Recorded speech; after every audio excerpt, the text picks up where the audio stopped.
Lucky Land Casino, asking people, what's the weirdest place you've gotten lucky? Lucky? In line at the deli, I guess? Aha, in my dentist's office. More than once, actually. Do I have to say? Yes, you do. In the car before my kids' PTA meeting. Really? Yes. Excuse me, what's the weirdest place you've gotten lucky? I never win and tell. Well, there you have it. You can get lucky anywhere, playing at LuckyLandSlots.com. Play for free right now. Are you feeling lucky? No purchase necessary. Void where prohibited by law. 18 plus. Terms and conditions apply. See website for details.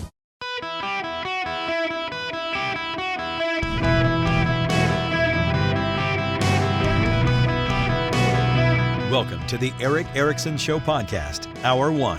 Hello, America. Welcome.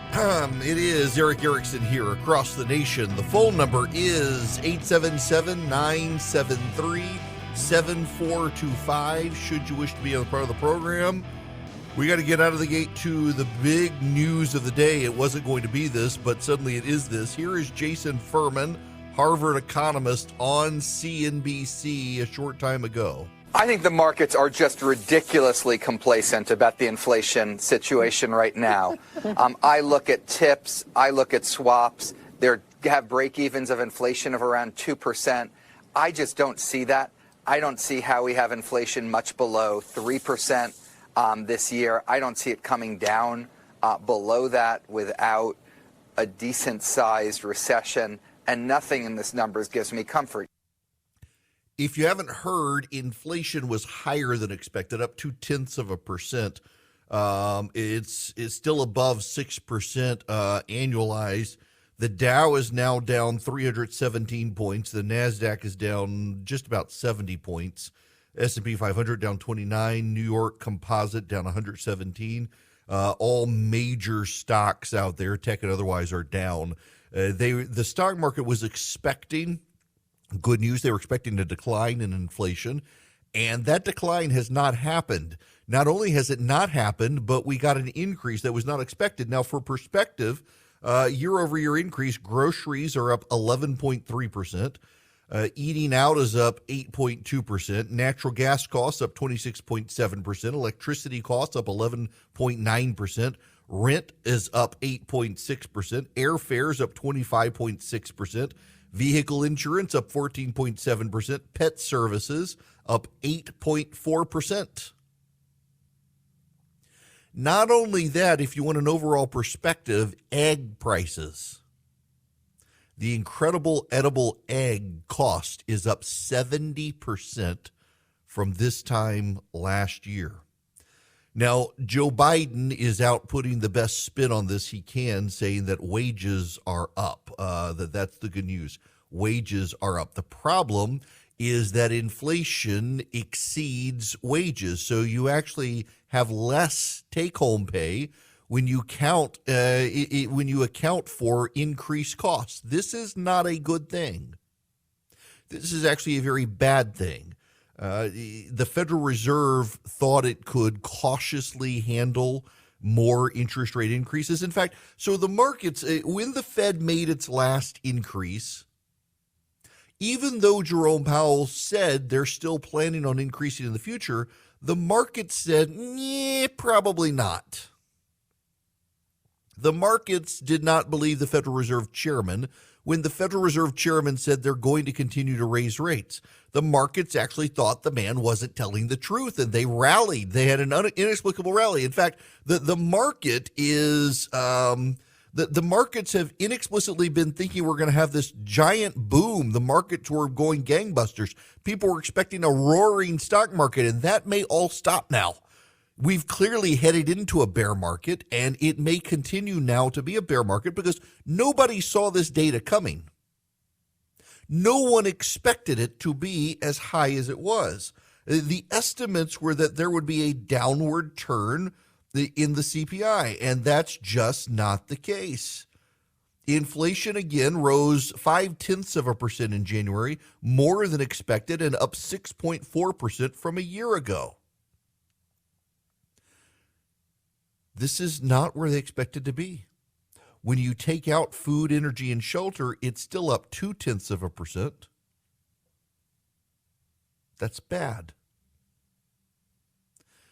We continue to get surprising economic news in the country, and that surprising economic news is going to not just hurt the stock market, but people's retirement portfolios. And more, it does appear the Federal Reserve will continue to raise rates and will provoke a recession.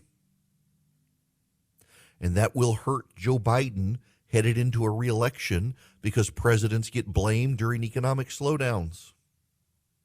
That's just the reality of it. That's just the truth of the matter. It's going to be a problem for Biden. And when Joe Biden, the president of the United States, comes out and tries to tell everyone, hey, don't worry, wages have gone up. Yes, Mr. President, wages went up because employers are having to offset inflation, and it's still not enough. If inflation is up 6% and wages are up 5%, you've still got a 1% decline in your spending power. And people are starting to feel it. I mean, again, eggs are up 70%. For a lot of reasons, egg prices are up. Now, I cook a lot. I bake a lot. I can tell you egg prices are up. We're back to generic grocery store white eggs. I mean, I'm not one of those people who believes that the brown eggs are different from white eggs, but we have gotten the cage-free. The yolks are a little bit darker, orangier, as opposed to the generic white mass-produced eggs, and kind of like them, but we are back to cheap eggs in our house. I'm not going to go out and get chickens, mind you. I know people who they get chickens and they got chickens. We don't need to get into the chicken feed conspiracy theories here, but egg prices have dramatically affected the cost of so many other foods. Think about all the stuff that eggs are in, all the baked goods that eggs are in, so many things. And those prices go up because the egg prices go up. But because energy prices have gone up, gas prices have gone up, transport costs for cattle have gone up, so beef costs have gone back up. We thought these things were settling down. They assured us things were settling down. In fact, Jerome Powell had noted in the last month that there were deflationary pressures, including energy costs coming down. And now not so much. Everything is going back up. This is another list. This is the Unusual Whales Twitter account. Fuel oil up 27.7%, gas utilities up 26.7%, transportation costs up 14.6%, electricity costs up 11.9%, food at home costs up 11.3%, food away from home costs up 8.2%, shelter costs 7.9%, overall CPI, Consumer Price Index, up 6.4%, new car prices up 5.8%, gasoline up 1.5%. The only silver lining in all of this is the used car market has collapsed, down 11.6%, and eggs up 70%. Used car prices have gone down. That market is returning to normal, which is good. And, if we're really honest about this, what we're seeing in the market is a return to normal. I, for the longest time, was freaking out about this. I was deeply concerned about where we were headed. I was concerned. I still kind of am, if I'm honest about it. But I was talking to real experts in the field, like economists, someone who manages several $1 billion in equities, someone who is on the Federal Reserve, a major CEO of a corporation. I'm talking to these people. And what they all tell me, it's kind of interesting how they all in separate conversations say the same thing. We shouldn't be freaked out about this because this is a return to normal. Inflation is the abnormality. Inflation is the problem. But interest rates going above 4% is actually a good thing to them. Yes, it inflates our cost to get mortgages. It inflates our credit card costs. It inflates our debt costs, things like that. But actually, the markets need interest rates. Retirees need higher interest rates. We need higher interest rates because that's the norm. And the economy is premised not around super cheap debt, but around normal times. And normal times are 4% interest rates. The anomaly has been the last few years of virtually zero interest rates. So this returns us to normal. Now, In these normal times, some major tech companies and innovators cannot thrive out there. It's very easy for an Uber Eats or a Lyft or an Uber or an Instant Cart to make money. Well, they're not really making money, but to have debt so cheap that they can make investments and get money back so they're not losing money, so that they can offer you an Uber or a Lyft or an Uber Eats delivery or DoorDash delivery or an Instant Cart shopping experience that's relatively cheap. They don't have to worry about it. But with interest rates back at normal rates, 4 or 5%, suddenly their cost of doing business like that goes up. And so your Uber ride has to become expensive. Your Uber ride, in other words, has to become what it would have been in the market other than 0% interest rates. So some prices have to come up with interest rates, but those prices coming up and companies going out of business because of normal interest rates have a real world impact. And in having the real world impact, it forces tech companies, it forces businesses, and it forces us to live in the reality that existed until 2015, 2016. It forces us to live in reality where interest rates are a thing. It forces us to live in a reality where normal economic rules apply. Normal economic rules seemingly did not apply for a number of years when there really was no cost to debt. And that's a bad thing, because when there's no cost to debt, it's easier to get into debt. It's easy enough to get into debt with interest rates, but it's even easier to get into debt without them. And then once the interest rates come back, the world goes back to normal, the economy begins to heal. The people who are into debt, well, then they cause a cascading effect where the economy can't heal. So yes, this probably pushes us into a recession. And yes, it is a bad thing. But also, yes, it returns us to a normal market setup. And that, for the long term, is actually a good thing, even as we have to go through instability. All these experts I talk to, financial geniuses, way smarter than me when it comes to this stuff, said, will there be some heartache? Yeah. Will there be some pain? Yeah. Will there be a recession? Probably. But long term, it puts us on a better economic footing to have interest rates back to where markets can work and people on fixed incomes can make some money as well when they're living on interest rates for a number of years they haven't had them. All that being said, though, inflation remains a big problem. And everyone sees inflation as a problem. And there's another problem tied to inflation. As inflation goes up, interest rates do go up. And as interest rates do go up, the service payments on the national debt go up.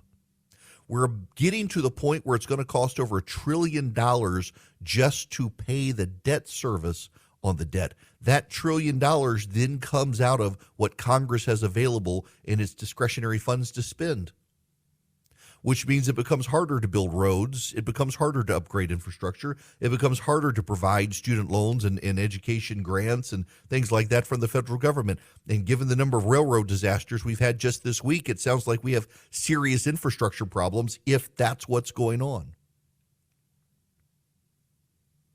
I mean, these railroad calamities we've had.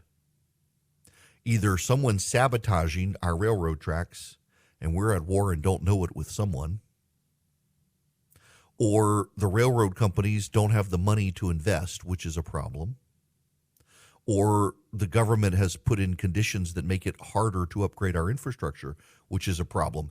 Any way you look at this, we have a major problem. We don't have to go straight to nefarious conspiracy theories, foreign power sabotaging our railroads to realize we have a massive problem. And also, as interest rates do go up, it becomes harder and more costly to repair all of our infrastructure, including those things. This all sets in as Nikki Haley releases her video to announce she's running for president. Donald Trump is already in the race. Tim Scott's going to get in. Ron DeSantis is going to get in.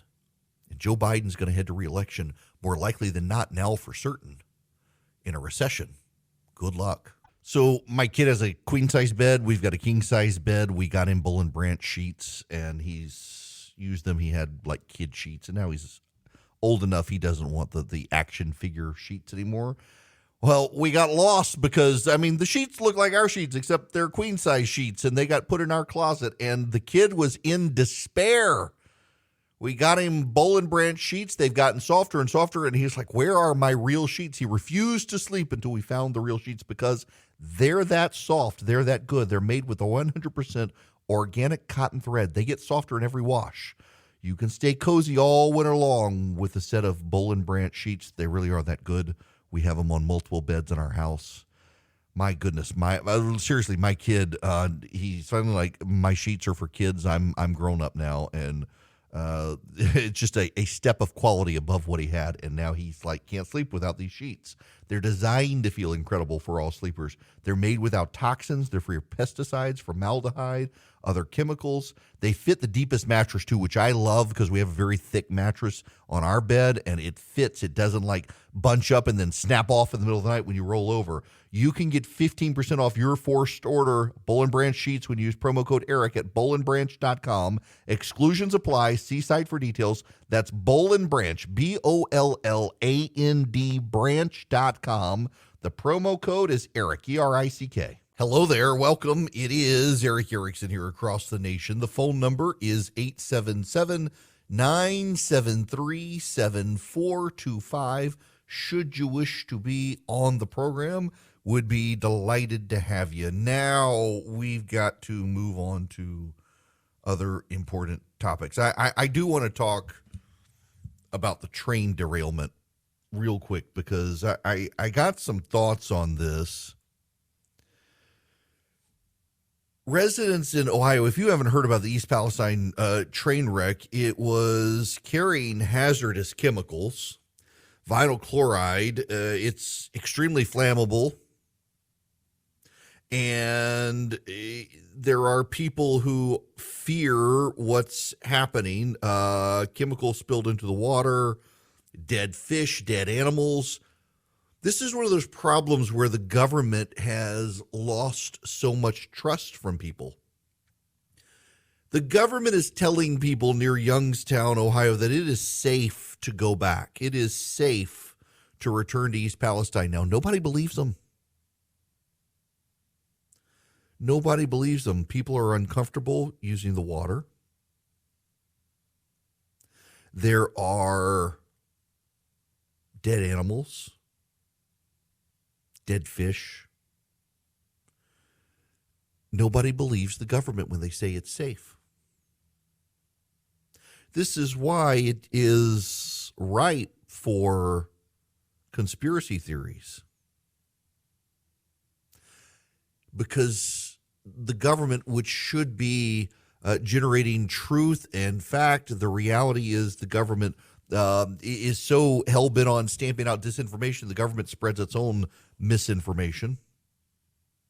There have also been several train derailments. There's also one in Texas.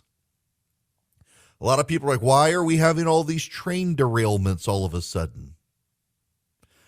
Is there an attack? Have we been attacked? Is there some terror element out there? How can you believe the government when they say no? This is the problem when everybody has their truth, my truth, your truth. Everybody's got a truth. We don't know what the truth is. People get nervous. People get concerned. A buddy of mine sent me this email. He says, if it's sabotage, someone's waging war on us and we're not ready for it. If it's industrial incompetence, we're collapsing in our own, we're collapsing in decay. Sclerotic industries. Is it a system failure? If so, we're collapsing in with internal rot. We're fighting each other. Why are there so many train derailments in 1 week, that many significant train derailments? You know, there has been sabotage. It's true. There has been sabotage. Environmentalists have sabotaged a number of rail cars in the last year hauling oil. There have been prosecutions. It's gotten very little attention from the media. It has happened in, I believe it was Arizona. It has happened in Washington State, Montana. Environmentalists sabotaging rail lines that were hauling oil to try to put a stop to fossil fuels. Environmentalists did this, not rogue governments, not white nationalists, environmentalists. We don't know what happened here. But it clearly is ripe for sabotage. We've got a South Carolina derailment, a Houston Texas derailment, the Ohioan chemical and toxic release. But if not that, our infrastructure We got infrastructure problems. Joe Biden and Pete Buttigieg are out there touting their infrastructure spending, and yet we continue to have problems with our infrastructure. Makes you wonder what they're doing with the money. And granted, these are private businesses, and we don't want subsidized rail, but what is going on that these things have happened to the extent they have happened? And we should note through all of it, the common thread is people, good people, do not believe what the government is telling them anymore. The government's own trust has collapsed before our eyes, which makes everything more difficult. Welcome back. It is Eric Erickson here across the nation. The phone number 877-973-7425. If you want to be on the program, are you ready for your laugh of the day? This just in from Bloomberg News. Our initial assessments here, based on talking to civil authorities in the intelligence community, is that we don't see anything that points right now to these being part of the PRC spy balloon program or, in fact, intelligence collection against the United States of any kind, says John Kirby. The latest balloon, not all of the balloons, some of the balloons were Chinese, but the latest ones, including the one on Friday that they blew up, appears to be part of some commercial business project. Of course. Officials feel comfortable ruling out the objects belong to the U.S. government and appear to be tied to some commercial or benign purpose. They could be the Google. The Google was launching a series of balloons trying to beam down Wi-Fi to people. There are commercial entities that launch balloons all the time. There are school projects as well. The one in 50,000 foot or in 40,000 foot space does not appear to be Chinese in origin. They're not sure, but they appear to be private balloons, not publicly launched, governmental entity launched balloons. So we got to. Now I know people these days, it's all of one or all of the other. You do have to nuance to some degree here that, yes, the original balloon and a couple of the others do appear to be Chinese, but most of the ones that we have now encountered appear to be for commercial business projects, and they're trying to figure out the owners. Geniuses. All right. We have to move on to the difficult topic. The one that I was going to start the show until the inflation numbers came in with this. There has been another shooting in the country. This time in Michigan State University. A 43-year-old whose name I will not give shot several people, killed several people, and then committed suicide. Let me just play you the audio first. You know where this goes. This is Senator McMorrow. She's state senator, Senate Democratic leader of the state Senate in Michigan. You know, on that the second point we do, we have been working especially on our red flag bill package that I've been working on since I got elected in 2018 with law enforcement from both sides of the aisle who know how powerful this is as a tool, who know that they put themselves at risk when there are so many guns on the street, so many people who shouldn't have firearms. There is buy-in. This is Governor Gretchen Whitmer of Michigan.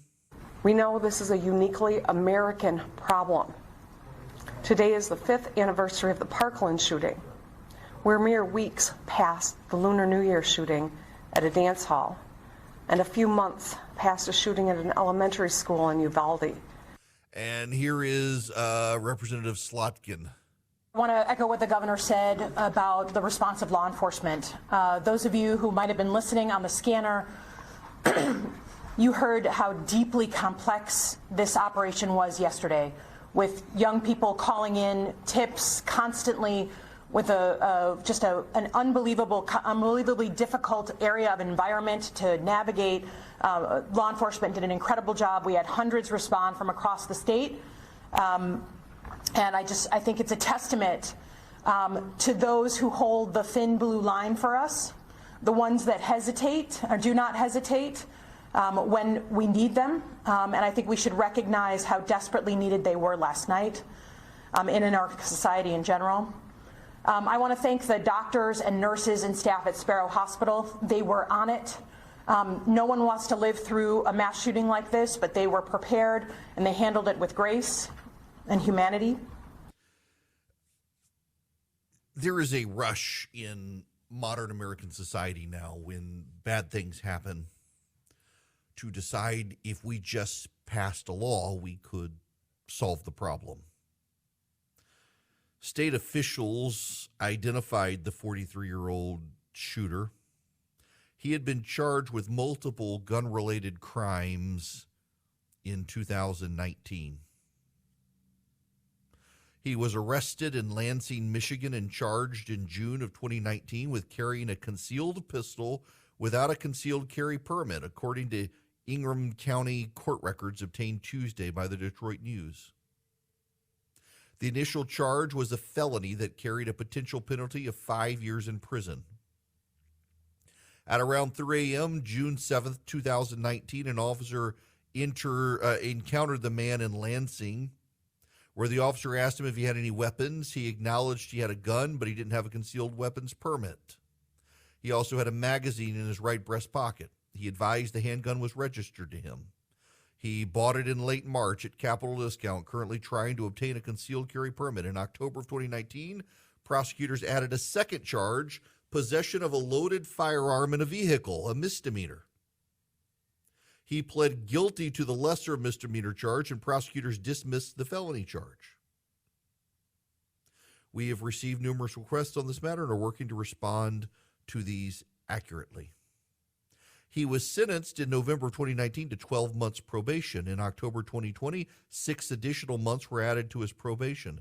The addition was meant to allow him to complete the term of the probation order. His probation concluded in May of 2021. He was barred from having a weapon of any type during the term of his probation. But he was charged with a felony and it was reduced. This is becoming a common theme for all the people who say we are too tough on crime.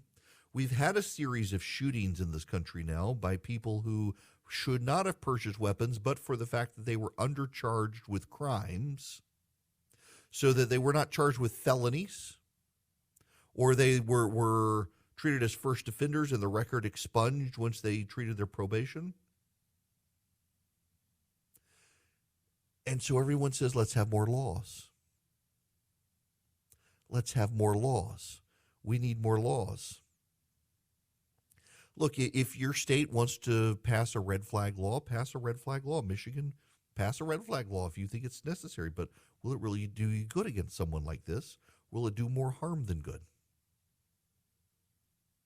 The Parkland shooting is a horrific tragedy. So too is the Newtown, Connecticut shooting at Sandy Hook. The shooting at Uvalde Elementary School, they're horrible. Short of banning guns, what law would have stopped them? In Newtown, he murdered his mother and stole her guns. In the shooting at the church in Texas, the man was dishonorably discharged from the Air Force, and it should have been put into the record to prevent him from buying a gun, and the government screwed that up. In rare circumstances, is there a situation where someone lawfully went out and bought the gun and committed the crime? Usually they've stolen the gun. They've done something. There's been some government screw up. So we pass more laws. You know, we passed the assault weapons ban in the early 1990s. And Columbine happened. They used shotguns and handguns. No one wants to ban handguns. Most gun violence in this country is from handguns. I don't know what this shooter used, but are you going to ban handguns? because there are a lot of handguns out there. And for the longest time, most people on the left said no. And what they always say, what is very typical here, is that most people support gun control. Most people support gun control. Polls show most Americans want gun control. And then you ask them the individual items in gun control, and guess what? Very few people actually want it. Yes, everyone wants gun control. I want gun control. I myself, Eric Erickson, would like gun control. I would like people to go to gun ranges with professionals and learn to control their guns. I want gun control. You want gun control. But what do you want? Do you want a ban on handguns? Do you want them so you can only shoot one bullet at a time? What do you actually want? What can get a majority opinion? They blame all the time the Republicans that they were blasting them on MSNBC this morning. Oh, the Republicans always stop the gun control legislation. Well, you got to get the votes. You got to get the votes. And they hadn't been able to get the votes. They haven't been able to get the votes because every American says they want gun control. And then you ask each American what they mean by gun control, and everyone has a different opinion. But by and large, most Americans don't want to ban guns. In fact, more and more Americans are buying guns because they know since you've defunded the police, the government isn't going to come protect you. You've got to protect yourself. And you can say, oh, but we didn't defund the police. We didn't defund the police. You decapitated police officials around the country, metaphorically speaking. You upended bureaucracies. You made it more difficult for the police to do their job. You made them tread more cautiously. You've made them worry about themselves, and they haven't been policing. They haven't been keeping people safe. You've had to keep yourself safe. And the reality is when the bad guy comes to your door and you call 911, you're going to be dead before 911 gets there unless you've got a gun. And people realize this now. It's a terrible situation. But for all the people, including Gretchen Whitmer, who say, well, this happens, this is a uniquely American phenomenon. Yes, it is. We uniquely have a Second Amendment. And for years and years and years, gun control advocates have been pushing a solution of saying, hey, we should get rid of guns in this country. Well, you're not going to repeal the Second Amendment. Why is everyone in this country who is opposed to gun ownership so committed to doing the policies done in countries that don't have a Second Amendment? Why don't you think differently? You can cite Australia, you can cite Scotland, you can cite Canada, you can cite New Zealand. They do not have a constitutional right to keep and bear arms. So yes, they could do mandatory buybacks. Yes, they could round up all the guns. Yes, they could punish people. In this country, we have a constitutional right to keep and bear arms. You can find it in the actual Constitution, unlike the supposed abortion right. So maybe we have to think differently. Maybe we have to think differently. No one likes to think differently, particularly on something like this. But what law? If you're not going to ban guns, you can't ban guns constitutionally. It would take 2/3 votes of House, the Senate, and 3/4 of the states to ban guns. So what are you going to do? What law are you going to pass? How did this person get the gun? Why don't we start there? Why don't we start with how did he get his gun, given the circumstances, given the background? How did he get his gun? I'll tell you, one of the solutions that would have stopped several, not all, but several of the shootings. The one progressives won't like. Stop going soft on crime. Throw the book at every criminal. That would have stopped several of these situations. Like the guy in the subway in New York City who prosecutors refused to, they let him go. They didn't charge him. He was accused of a crime, and they just decided not to prosecute him. And then he shot up people on a subway. Had they actually prosecuted him, had they actually charged him with a felony, had they put him in jail, that would not have happened. This guy, had they charged him with a felony instead of a misdemeanor and prosecuted him for what he did, this wouldn't have happened. Had the U.S. Air Force done its job, that church shooting in Texas would have never happened. Maybe instead of writing new laws, let's just begin by enforcing the current laws and then go from there. Now, we got to move on to more pleasant topics. I want to talk, before we do, about Advantage Gold. I've gotten some emails from some people inquiring, in particular, asking me specifically, why them? Why Advantage Gold? They are TrustLink's number one highest rated gold company for the last 7 years. That's one reason why. Another reason why is because, I will be very honest, I have been skeptical of gold as a part of my investment portfolio. When I was a kid, I loved gold. I lived in Dubai, and we had little gold coins that we could collect, and I still have some, and they're worth money.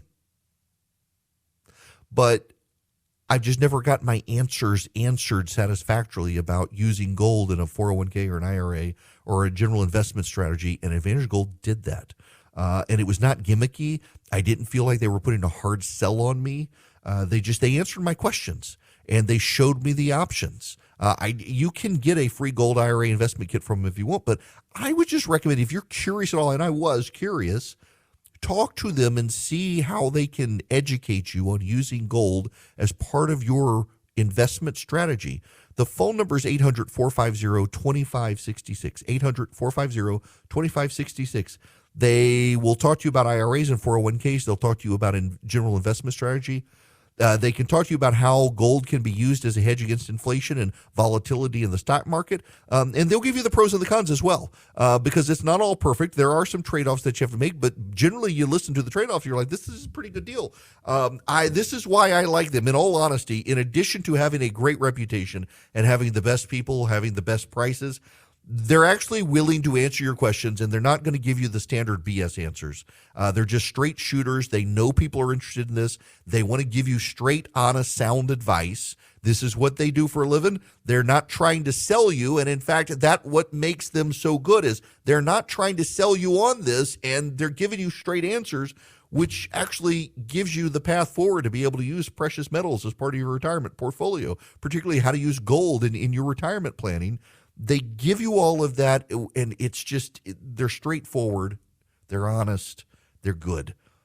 800-450-2566, 800-450-2566. Welcome back. It is Eric Erickson here. Subscribe to the daily email. You can text DATA to 33777. Importantly, my piece today, I hope you'll read it. I talked a little bit about it on radio. I admit I fall into the conversation about lanes of politicians, which politician flows into which lane and the like.